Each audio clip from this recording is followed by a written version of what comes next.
very good episode. I enjoyed this one.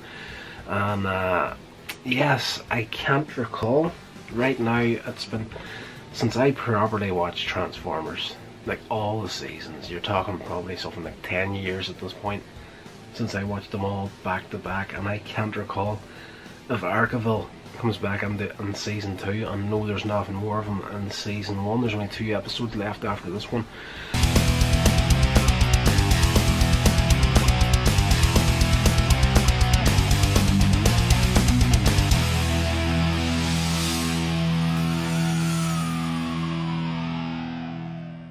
Hey legends, welcome along to Here's Rodder's Reviews, the show that loves all things entertainment and shares that love with you. I am your host, Rodney Stewart. Now, it has been a little while since I've had an upload for the show. I do apologise for that. Transformers, we're continuing on. This one is called Countdown to Extinction.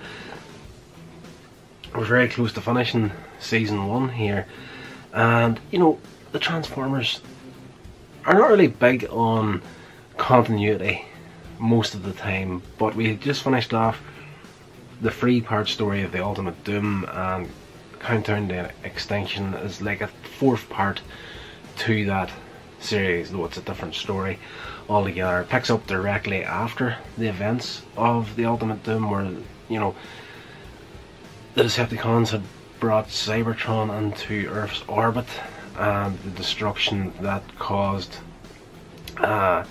they were going to collect the Energon, and yes, of course, at the end of the Ultimate Doom, Megatron's starship exploded with enough energy to blow Cybertron out of Earth's orbit, and the planet was saved. So we open up this episode with the planet in ruins, and the Autobots are on repair duty, trying to rebuild and help the planet get back on its feet. Megatron, as we did see at the end of the last episode, has survived the explosion of the starship and has came back to Decepticon headquarters. But when he gets there, he finds the whole place in complete disarray. The Decepticons are fighting amongst themselves. They all think Megatron's dead, so when he turns up, snaps everybody back in line, and Laserbeak turns up, and with news that Starscream and Dr. Arkeville have not so much joined forces, but Starscream is using him for his own ends, and he's forcing Arkeville to take him to his secret lair, secret workshop, to use some of his other inventions.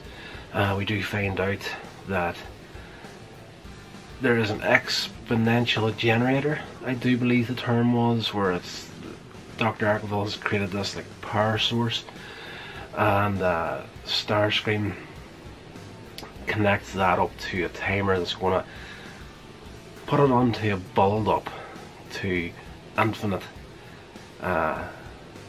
generating power infinitely, which means it will self-destruct with enough power to destroy the entire planet. He set that to an 8-hour timer to give himself enough time to get back to Cybertron safely there, where he can start collecting the Energon from Earth's destruction. Of course, Laserbeak has brought the news to Megatron that this is Starscream's plan is. So they're flying out from Decepticon headquarters to track down Starscream. The Autobots at this point have rebuilt, reconnected Teletran 1, got it up and running again. That's their computer on board the Ark, and they have discovered that Megatron is fine and well. So Optimus Prime says, we can't let the Decepticons regroup, and he commands the Autobots to transform, roll out. They're going to track down the Decepticons and try and stop them from, you know, getting themselves back in order.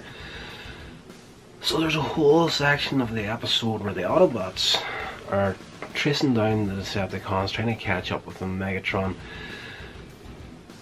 takes them into a valley that's full of quicksand. The Autobots get trapped there, and Megatron leaves, heads off towards Arkeville's lair. Once again, this is cutting it very short. Like, I want to keep these episodes as short and sweet as possible, because if they're too long, there's no point in you watching this here. You can just watch the episode. But the Autobots managed to escape and get the Archiville's lab as well. Meanwhile, on Cybertron, Starscream is sorting out the energy conductors for getting the energy from Earth's explosion.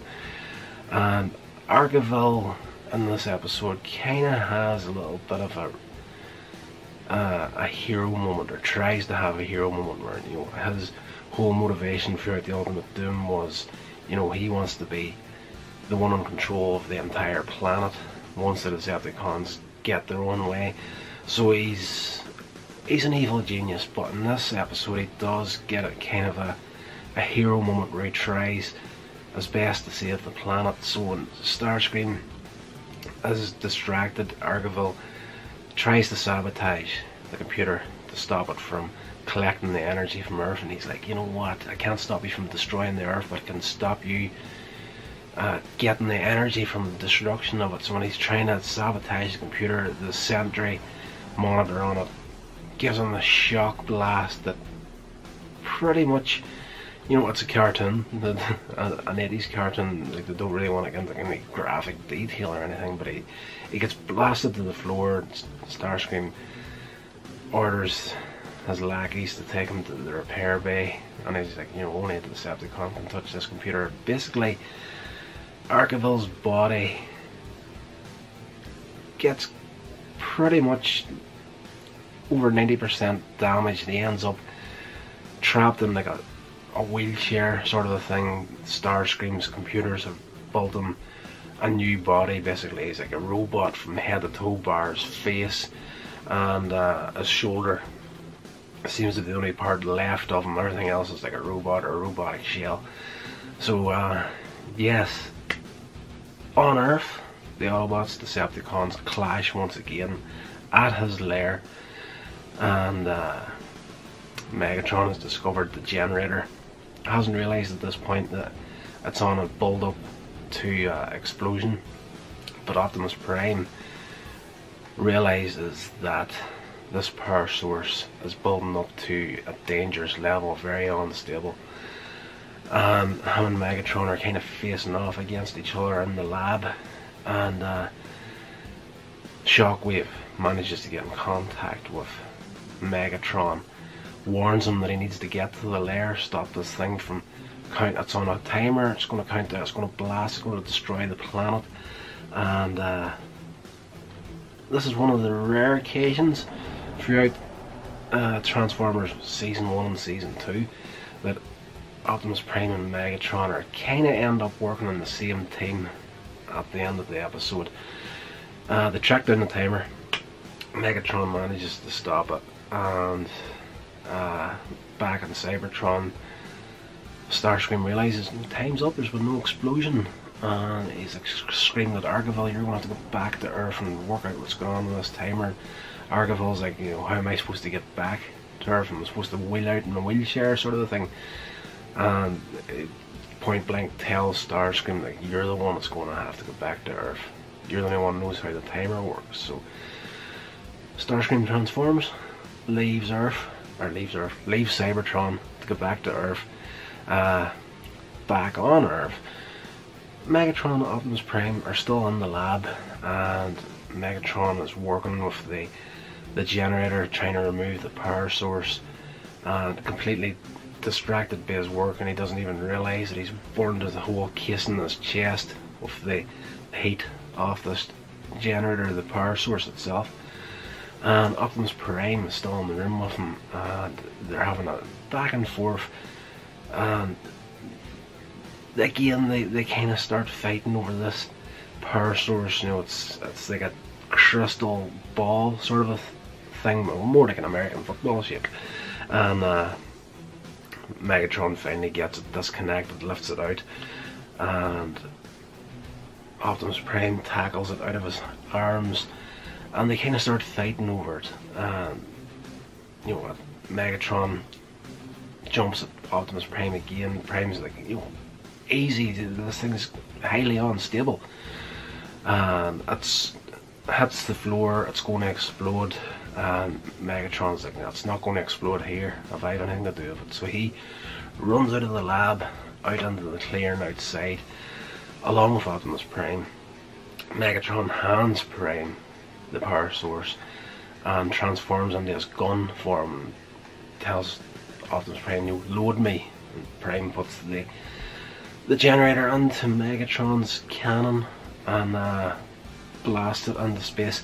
Just as Starscream is flying into the atmosphere, it explodes, takes Starscream out. He crash lands at the lab, and of course Megatron is there to greet him, and not too happy that Starscream, thinking that Megatron was dead, was making a play towards being the leader of the Decepticons. So he grabs him to the throat, drags him up.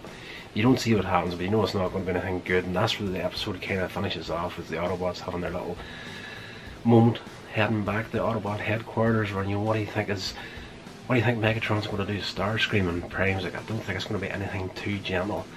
So that closes out Countdown to Extinction. Very good episode, I enjoyed this one.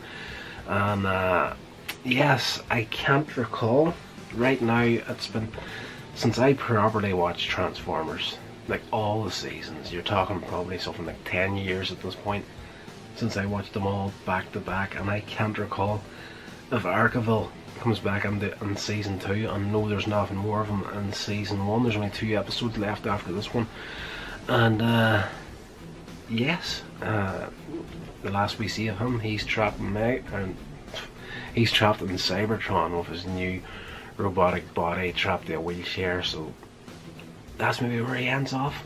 Again, can't remember, but we will get to that as we go through the reviews.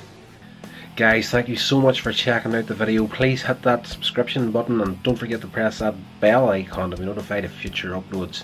Please get into the description box below this video and check out my social media links down there, and check out all that good stuff, and I will see you in the next video.